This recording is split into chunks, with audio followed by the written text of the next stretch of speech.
روشنی بنی نوع انسان کی تاریخ میں ایک اہم عنصر کے طور پر رہی۔ اس کا مطلب ہے کہ لوگ برسوں سے بجلی کا استعمال کر رہے ہیں، تاہم بجلی کے مقصد کے لیے استعمال ہونے والے طریقے وقت کے ساتھ بدل گئے۔ روشنی کے جدید طریقوں کی دریافت اور استعمال سے پہلے، جیسے کہ بجلی روشنی کے مقاصد کے لیے مختلف قدرتی وسائل استعمال کیے جاتے تھے۔ ایسی ہی ایک مثال امریکہ، اسکاٹ لینڈ اور آئرلینڈ جیسے خطوں میں دیکھنے کو ملی جہاں پرندوں اور مچھلیوں کی چربی کو بجلی کے لیے استعمال کیا جاتا تھا۔ سالمن مچھلی، جو امریکہ کے دریاؤں میں وافر مقدار میں پائی جاتی ہے، نہ صرف ان کے غذائی فوائد کی وجہ سے قابل قدر تھی بلکہ اسے روشنی کے مقصد کے لیے بھی استعمال کیا جاتا تھا۔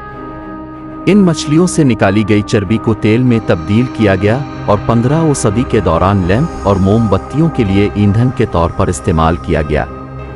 اسی طرح پیٹرلس، سمندری پرندے جو عام طور پر اسکاٹ لینڈ اور آئرلینڈ میں پائے جاتے ہیں، کو بھی ان کی چربی کے لیے استعمال کیا جاتا ہے جو تیل میں پروسیس ہوتی ہے اور روشنی کے لیے موزوں تھی۔ جیسے جیسے وقت ترقی کرتا گیا اور روشنی کی مانگ میں اضافہ ہوتا گیا، تیل کے دیگر ذرائع کی طرف توجہ مبذول ہوئی۔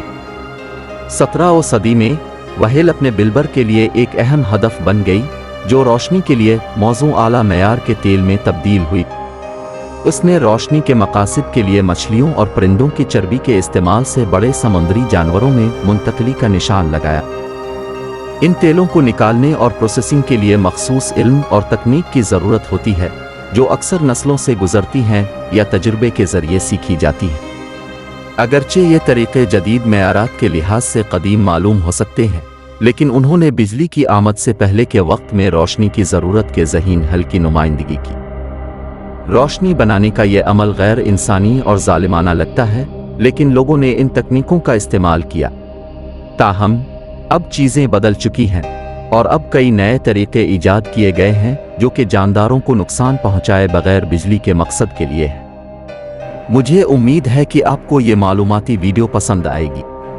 اگر صحیح لگے تو لائک اور زیادہ سے زیادہ شیئر کریں۔ بہت بہت شکریہ۔